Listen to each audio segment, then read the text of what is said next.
Up Sri Lanka, Namo, Namo, Namo, Namo Mata. Ladies and gentlemen, please remain standing for 2 minutes in silence in order to pay our respects to all those who lost their lives to the Indian Ocean tsunami 10 years ago.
Ladies and gentlemen, please welcome the head of South Asia Regional Delegation of the International Federation of Red Cross and Red Crescent Societies, Mr. Simon Misery. Your Excellencies, Governors of Provinces, Ambassadors and High Commissioners, respected senior officials from the government, United Nations, non-governmental organizations, eminent past and present colleagues from the sister Red Cross and Red Crescent national societies, President Jagath Abisinghe, President of the Sri Lanka Red Cross, Central Governance Board members, branch chairmen, council and committee members, volunteers and staff, ladies and gentlemen. I'm very humbled and honored to address you this morning on this very, very special event. And let me start perhaps with a little piece of a personal reflection. 10 years ago, the world witnessed an extraordinary event, a devastating event. We in the Red Cross Red Crescent family, when it all happened, like anybody else on this planet, had no idea what will be the consequence and how big actually it is. It took us a few hours on that morning of the 26th of December 2004 to start realizing the scale of the devastation of this perhaps one of the biggest natural disasters in the history of the modern humanity. And I have to recall the very first hours, which are always critical to start an action, how quick and how responsive was the leadership of Sri Lanka Red Cross and the leadership of the country at that time, so as it was in Indonesia. And in fact, it's with great gratitude I recall the time when 2-3 hours after the disaster, a phone call to the president of Sri Lanka Red Cross and a short consultation gave us a green light to launch what became probably historically the biggest Red Cross Red Crescent operation of all times. It was a tremendous journey. It was a journey full of sorrow, of loss. It was a journey of solidarity, incredible solidarity. We could not believe ourselves, we Red Cross Red Crescent professionals who deal with the crisis on a daily basis, we could not believe ourselves how profound the solidarity can be on the globe. This tsunami operation received donations from hundreds of countries, countries very far away from the Indian Ocean. People contributed sometimes very little what they had to show their humanity, to help those who were so badly affected in this region by tsunami. We are very grateful to the governments around the world who also made incredible contributions of their taxpayer money, realizing that in times of disaster, in times when we are all affected, it is the solidarity and humanity which saves the world. So there was an incredible effort. There were hundreds of people who came and worked hand in hand with the Sri Lanka Red Cross volunteers and staff. There was an incredible moment of coordination and cooperation with the colleagues from the UN, NGOs, volunteers. We learned a lot on this journey. We made mistakes as well. It was probably not possible not to make mistakes in such a huge action. But we all learned, and looking back, I think we should be feeling pride. So I would like to invite all of us this morning to take a little time to share this moment of remembrance, moment of sorrow, moment of gratitude, to take opportunity to say thank you. And as Chinese very wise proverb says, crisis is an opportunity. So let's also take a look into the future, how the achievements over the past 10 years will take people of this country and the Sri Lanka Red Cross Society into the future. Thank you, ladies and gentlemen.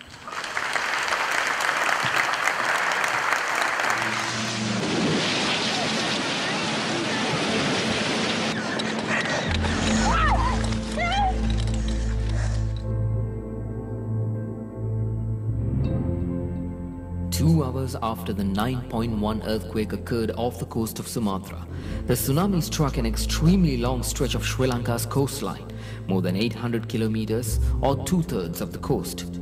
It affected 13 of Sri Lanka's 25 districts, including Jaffna in the north, the eastern and southern coast, and parts of the west coast as far north as Chilla.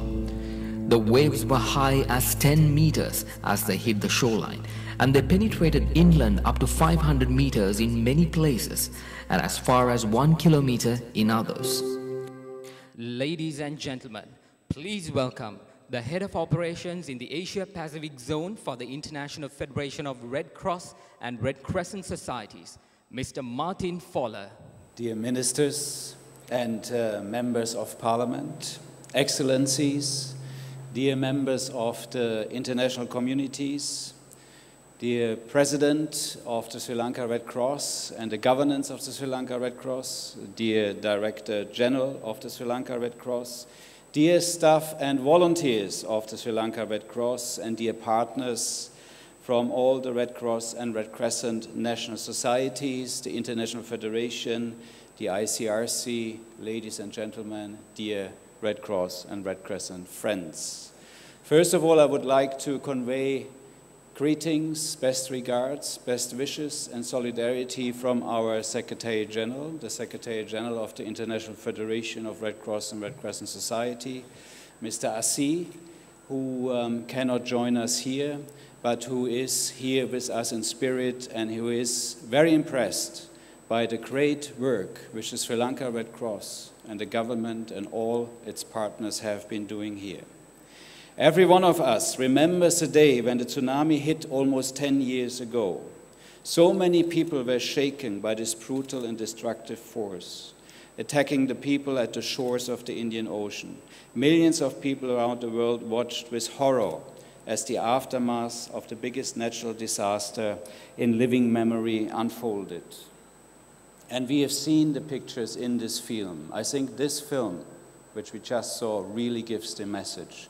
It tells us about the horrors of this tsunami for the people here in Sri Lanka and the other countries, and also all those from all over the world who was watching this over the television screen. I think we all were really shocked when we saw what was happening here in this country and the other countries which were affected by this event. I'm sure each of us can recall where we were at the 26th of December 2004. And as we heard in the film, 2 hours after the tsunami occurred, it struck the long stretch of the coastline of Sri Lanka. More than 1,000 kilometers of length. It affected 13 out of 25 districts. And the real heroes of this operation are the communities and the volunteers of the Sri Lanka Red Cross. We have seen in the film what amazing work they have done and how fast they have been on the scene to stand side by side with the communities who were affected by this horrible disaster. The Sri Lanka Red Cross and its partner organizations and the International Federation have been leading the International Red Cross and Red Crescent response together with the ICRC. The staff and volunteers of the Sri Lanka Red Cross have been standing side by side with the communities along the whole coastline of Sri Lanka. The first response, as always and everywhere, came from members of the affected communities themselves, neighboring communities, local authorities, and, of course, the Sri Lanka Red Cross volunteers. We all have been involved in supporting the Sri Lanka Red Cross and bringing relief and support to victims of that disaster, and to help families and communities to cope with the consequences of this tragedy and help them to recover and rebuild their lives. This operation showed again the crucial importance of having a local partner in the form of the Sri Lanka Red Cross, who has the national reach to communities through its branches. This tsunami presented a major learning curve for everyone, and what emerged after 5 years was a stronger national society that was far better equipped to prepare for and respond to future emergencies, and a national society that plays an integral role in the government disaster management policy. We learned how difficult and how important good coordination is within the Federation, within the Red Cross movement, and among all the international players, including the United Nations and international NGOs and all the national NGOs, of course. And we have learned that it is important to value community participation and beneficiary communication, and that we have to use our disaster response tools much more efficient and flexibly. And also we learned about the incredible importance of disaster laws. We learned about the crucial role of early warning and information. As we just learned, the earthquake happened 2 hours at the shores of Aceh before the wave hit Sri Lanka. And again, the importance of about accountability and good preparedness. But the learning goes beyond what we have learned here for Sri Lanka and other countries who are facing disaster risk. In terms of global learning, we have developed new and better ways for interagency cooperation. The cluster system and the Yogo framework for action have been emerging directly from the tsunami. Next year in March, at the World Conference for Disaster Risk Reduction, the framework for disaster risk reduction for the next 10 years will be endorsed. One of the central topics of this framework will be resilience of communities and organizations, building on our experience of this operation, the South Indian Tsunami. The location for this event has been chosen deliberately to be Sendai in Japan. Japan has been hit by the tsunami of similar force in 2011, and I had the humble privilege to be part of the Federation team which was coordinating the international response together with the Japanese Red Cross and National Society, which has again proven how important it is to have strong Red Cross, Red Crescent organizations in each country and to have a good reach to the communities. So also the international community, we all are learning from this tsunami and many other disasters, and we are redesigning our international frameworks and our cooperation models accordingly, and we'll put a lot of importance on resilience. I think the communities here in Sri Lanka have grown out of this operation much stronger and much more resilient, and also the Sri Lanka Red Cross has become much stronger and much more resilient as an organization. 10 years later, we are taking stock of the results of our intervention and of our cooperation with the Sri Lankan government and the Sri Lanka Red Cross, and we are looking forward. And we have seen all the numbers here in the field, these impressive numbers. First of all, about how many people were affected and how many people suffered from this disaster. But we have also seen the very impressive number of how many good things were done to reinstate communities and to make them stronger than before in the field of health, water sanitation, psychosocial support, disaster preparedness, and many, many, many other areas. A whole society has been rehabilitated and appears to have become stronger and more resilient today. The Sri Lanka Red Cross has strengthened its capacities, and we can be ensured and take pride in the Sri Lanka Red Cross and the many communities which are today so much stronger and so much better prepared. Thank you very much.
Ladies and gentlemen, please welcome the Secretary General of the German Red Cross, Mr. Clemens Wahlberg. Mr. President, distinguished guests, dear Red Cross and Red Crescent family, it is an honor to be invited to address this distinguished audience here today. The tragedy that unfolded on 26th of December 2004 has had unimaginable consequences for many of those who were affected, and today it is an occasion for dignified, solemn reflection as we remember the death and destruction that ensued in Sri Lanka. Some of those who were affected by the tsunami had for many years previous also been caught up in conflict, particularly the 30-year armed conflict which was eventually concluded in 2009. Such communities have been disrupted and displaced several times. With an end to the most recent conflict, they have returned to their homelands and are only now beginning to emerge from these calamities.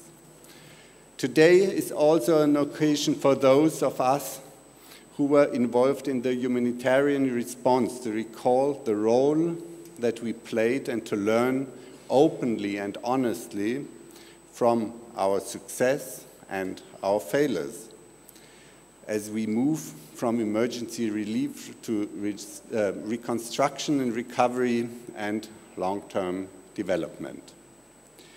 The German Red Cross has been one of the larger Red Cross players and is the last participating national society with an in-country presence. Our experience in Sri Lanka has probably been similar to many of the other national societies who have had a bilateral presence. One of the strengths of Red Cross and Red Crescent movement is our potential to react and mobilize swiftly, in part because of our extensive local ground presence and in part because of our large international network of expertise and resources. This strength was played in full when the tsunami approached. Assessment teams were in Sri Lanka by 27th of December. During the first weeks, the Red Cross Red Crescent movement delivered 277 plane loads of relief supply to tsunami-affected countries and reached more than 800,000 people in close coordination with the United Nations Office for the Coordinating of Humanitarian Affairs.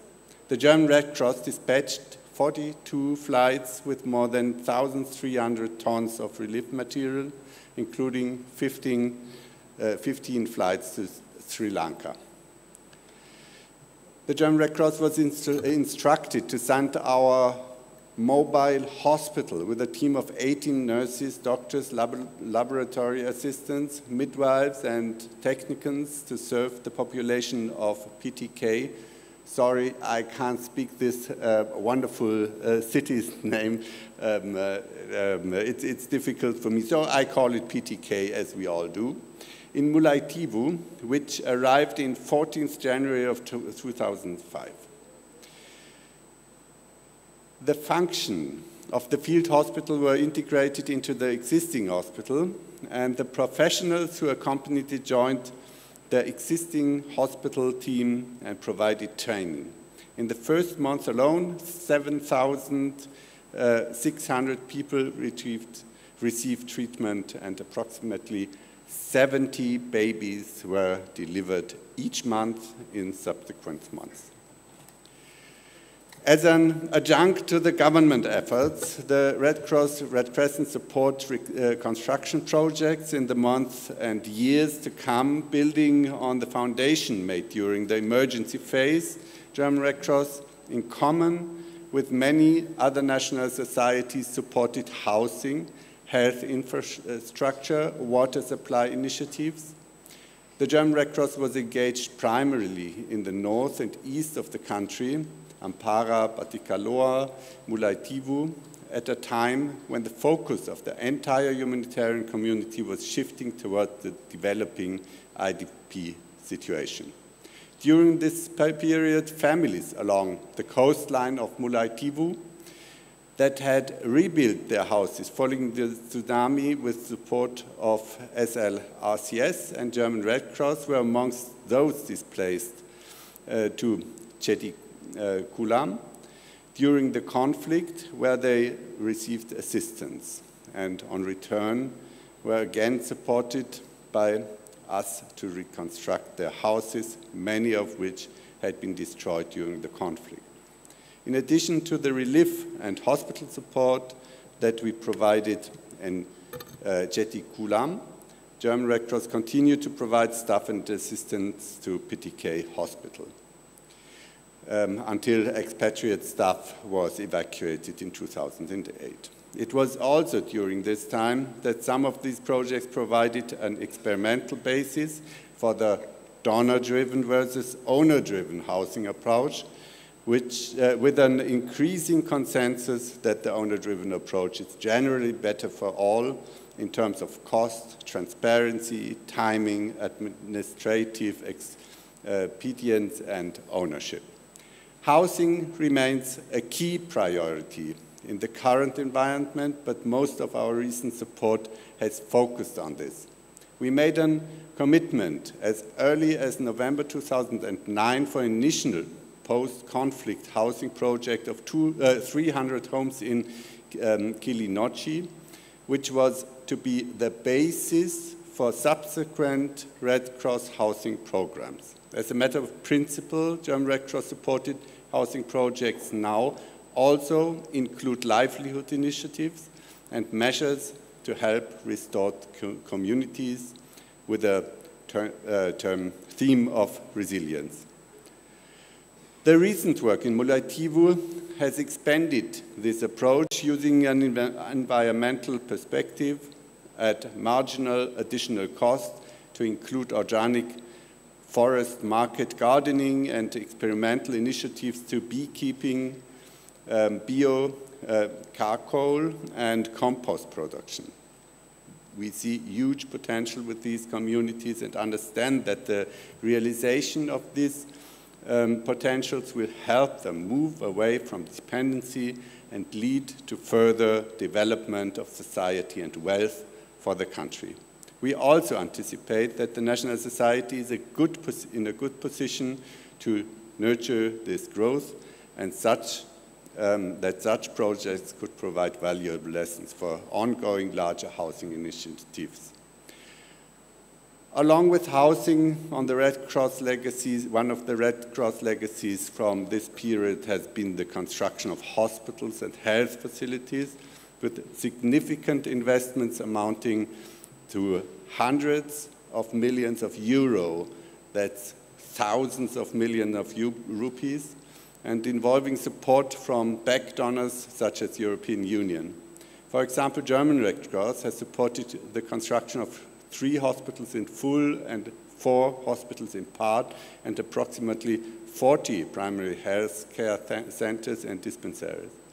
German Red Cross also delivered costly, largely invisible projects involving water supply that are still functioning, for example, an 80-kilometer water pipeline in Akaraipatu. A further pillar of the Red Cross has been disaster risk reduction. It can be assumed that there have many such initiatives in the 10 following years following the tsunami, and it will be interesting to hear more about the impact of such work. Infrastructure investments, integrating program, promoting resilience, empowering communities, this kind of programming is taking us down the road towards long-term development. But our journey stops here. German Red Cross will be closing its operations in Sri Lanka within a few months. Bilateral support tends to focus more on the immediate aftermath of a disaster and then recovery. However, the national society, the government, the civil society, and other development actors will no doubt build further on these foundations. What of our sister national society, the Sri Lanka Red Cross? There have been many initiatives over the last 10 years to promote capacity and support organizational development. At the most obvious level, there has been assistance to develop district and divisional branch buildings and other physical infrastructure. Our experience has been mixed, but includes some success. But how could we do better? The post-tsunami Red Cross environment in Sri Lanka was probably rather chaotic, with many stakeholders, competing interests, limited planning, availability of funds on an unprecedented scale, and pressure to spend quickly, with a focus on output rather than impact. There were excessive demands of national society, perhaps a lesson that we can all take from this to make an early provision to sustain development for national society infrastructure following a disaster involving a coordinated joint analysis of their situation and long-term needs. There are many other areas to consider, but time does not permit detailed debate here.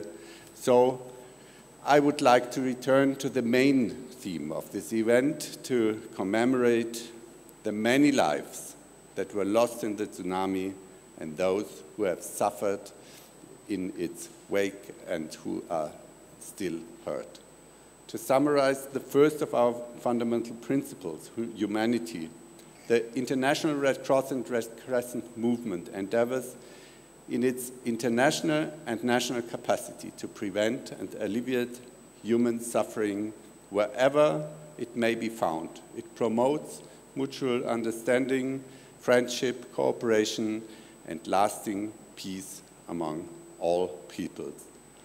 We, and I say it for all the Red Cross and Red Crescent family, stand together with you here today in solidarity. Thank you very much. Ladies and gentlemen, in order to deliver the appreciation note, please welcome the Director General of the Sri Lanka Red Cross Society, Mr. Tissa Abe Vikrama. Distinguished Honorable Nirupama Rajapaksa, Deputy Minister of Water Supply and Drainage, Honorable Kayantha Karunatilaka, Member of Parliament, Your Excellencies, Ambassadors and High Commissioners, highly respected senior officials from the Government of Sri Lanka, UN, NGOs and INGOs, eminent past and present colleagues from sister Red Cross and Red Crescent national societies, IFRC, ICRC, our esteemed President Jagat Abesinghe, Central Governing Board members, branch chairpersons, committee members, volunteers, and the staff of Sri Lanka Red Cross Society, ladies and gentlemen. Well, as we speak, actually, there have been an earthquake measuring 7.3 magnitude on the Richter scale in the east coast of Indonesia. And I'm sure you will have some goosebumps as I say that, but luckily it is on the east side of Indonesia, so there's no tsunami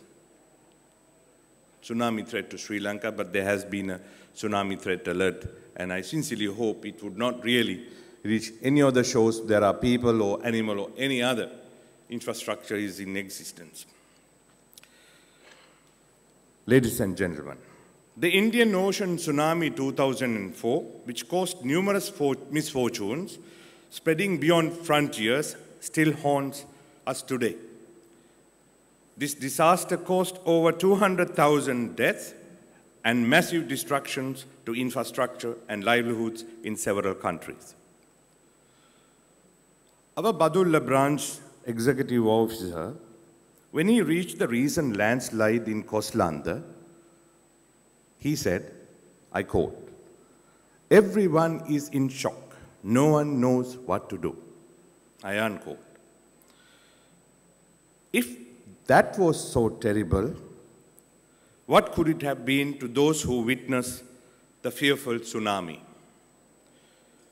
With those frightened memories in us, we pay tribute to the lives lost, to the affected, and to the recovered communities. Irrespective, the affected were locals or other nationals. The Sri Lankan public promptly assisted the victims with caregiving and relief. Yet, regaining the humongous loss was an incredible challenge. The outpouring generosity of the global community for those regaining for their lives was astonishing. The Red Cross volunteers and staff were many amongst the first responders. We pay compliments to the President and the Central Governing Board members, to all branch chairpersons and committee members, to all volunteers, and to all staff of Sri Lanka Red Cross for their untiring effort to deliver our services as a voluntary aid society to rebuild the lives of those devastated communities. Ladies and gentlemen, according to IFRC records, the Red Cross and Red Crescent movement has spent more than 730 million Swiss francs for the post-tsunami recovery program in Sri Lanka. We remember with profound gratitude over 75 Red Cross and Red Crescent national societies, some of whom you are present today, the American, the Australian, Canadian, Chinese, the Hong Kong branch of Chinese Red Cross, the Taiwan Organization of Chinese Red Cross, Japanese, Kuwaiti, Norwegian, Qatar, Singapore, Swedish, and the IFRC and the ICRC for their overwhelming support to us. We acknowledge the diplomatic community, the UN, NGOs and INGOs for their generosity, and all other individual and institutional philanthropy. With highest honor, we express our gratefulness to the government of Sri Lanka and its authorities for guiding, coordinating, and facilitating us in our service delivery to the vulnerable communities as an auxiliary to the public authorities in the humanitarian field. We extend our commendation to the honorable parliamentarians, the local government members, for their sincere support towards us. During our assistance program, more than 5,000 volunteers, 1,500 staff, 600 international delegates, and many external agencies joined us to shoulder the massive recovery mission, and we thank them all. Honorable sirs, excellencies, dearest colleagues, ladies and gentlemen, the aftermath of the adverse tsunami was heartbreaking. In this catastrophic circumstance, I had to personally assist some affected people. And I was once again made be involved in this virtuous Red Cross and Red Crescent movement, harnessing our synergies to better assist the most vulnerable communities. All your cordial, collaborative, and constructive association with me in this noble effort is exorbitantly remarkable. I remember we all cherish the betterment for the vulnerable people always, which I thank you very much, ladies and gentlemen. Now, let me cordially invite our President, Mr. Jagat Abesinghe, and ask him to escort Honorable Nirupama Rajapaksa, Deputy Minister of Water and Supply and Drainage, and Honorable Gayantha Karunatilaka, Member of Parliament, to the stage to award our appreciation plaques. Thank you.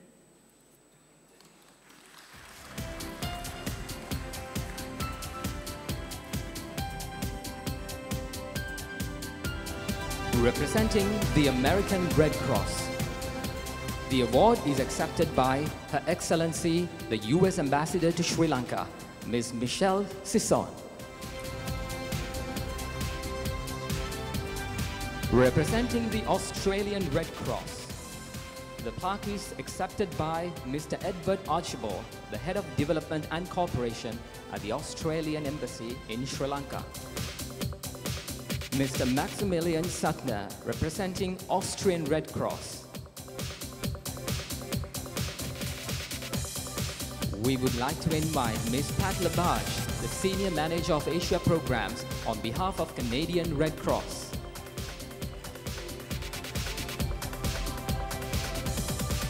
We invite Mr. Hannu-Pekka Lahio, the Director of Communications of Finnish Red Cross. Representing the German Red Cross, its Secretary General, Mr. Clemens Wahlberg.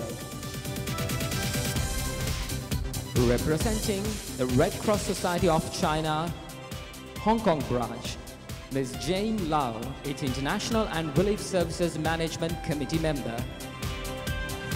Representing Irish Red Cross, Mrs. Sheila Callan. Representing the Japanese Red Cross, its Director General of General Affairs and Department, Mr. Roichi Hattori.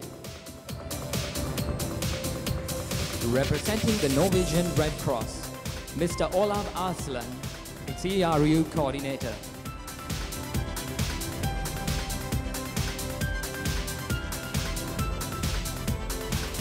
Representing the Taiwan Red Cross Organized Member, Mr. Zaho Eun Chung.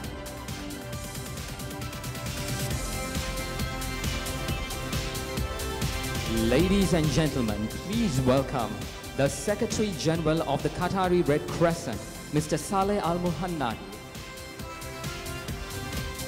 Ladies and gentlemen, please welcome the Vice President of the Red Cross Society of China, Mr. Van Rupeng. Representing the Kuwaiti Red Crescent, please welcome its Vice President, Mr. Anwar Al-Hassawi. Representing the Singapore Red Cross, please welcome its council member, Mr. Chu Hai Chu. Ladies and gentlemen, please welcome, representing the Swedish Red Cross, Ms. Maud Froberg. On behalf of the International Federation of Red Cross and Red Crescent Societies, ladies and gentlemen, please welcome Mr. Martin Fowler.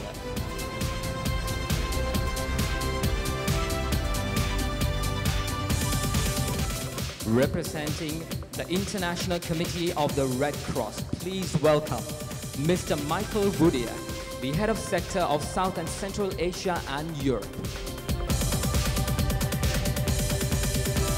Ladies and gentlemen, we would also like to welcome Mr. Al Panico, the former Head of Delegation of Sri Lanka of the IFRC. We would also like to appreciate and welcome Mr. Patrick Fuller, the Communications Manager of the Asia Pacific Zone of the International Federation of Red Cross and Red Crescent Societies. Ladies and gentlemen, we would like to invite the Central Governance Board members on the stage for a group photo.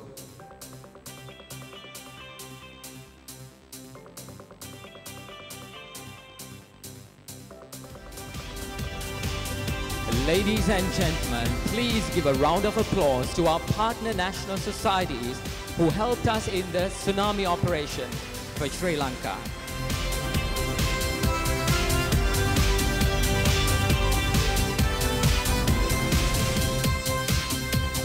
Ladies and gentlemen, please welcome Mr. Al Panico, former head of delegation of IFRC in Sri Lanka, to deliver the vote of thanks. Well, that was a big surprise for me, and luckily I didn't fall and break a hip or anything.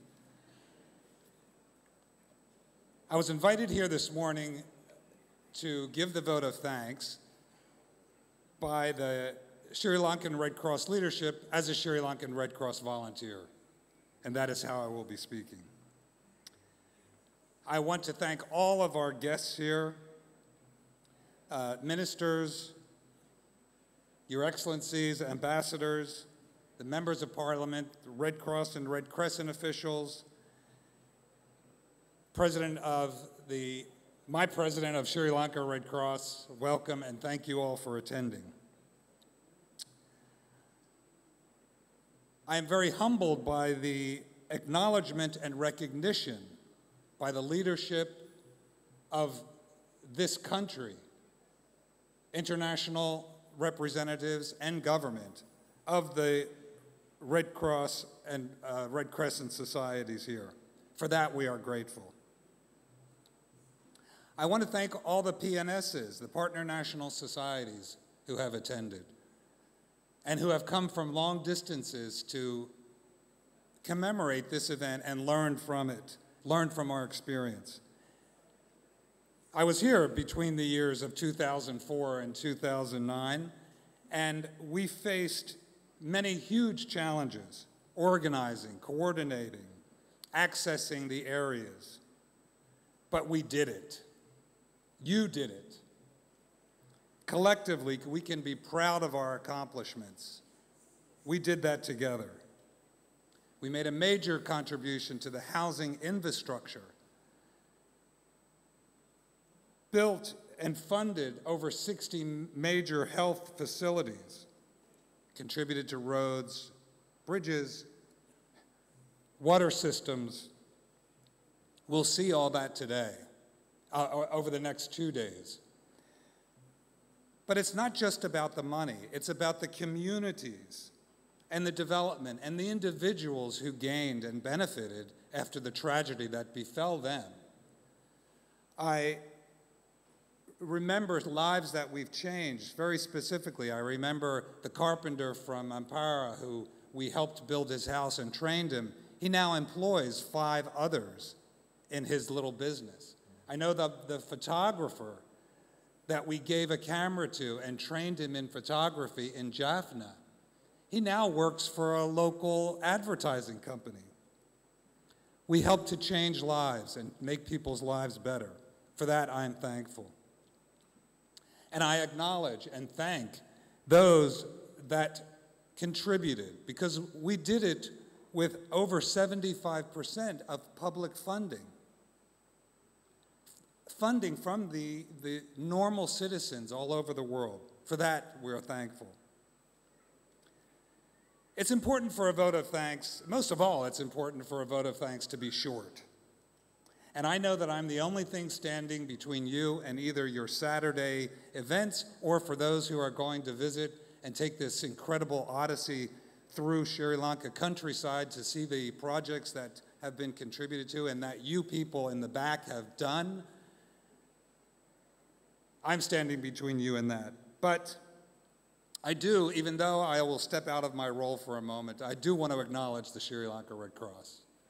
And let alone for putting on this marvelous event and for organizing this, and all the organizers, I won't name them by name, but for their 10 years of hosting us and welcoming us as international people to come and assist them and be part of their family. For that, we are thankful. I'll end with a reminder to never underestimate the power of humanity and the capacity of the Red Cross and the Red Crescent movement to mobilize and deliver the goods. And never, ever underestimate in any way the Sri Lanka Red Cross when they're doing it. Thank you very much. Thank you all. Thank you all for coming.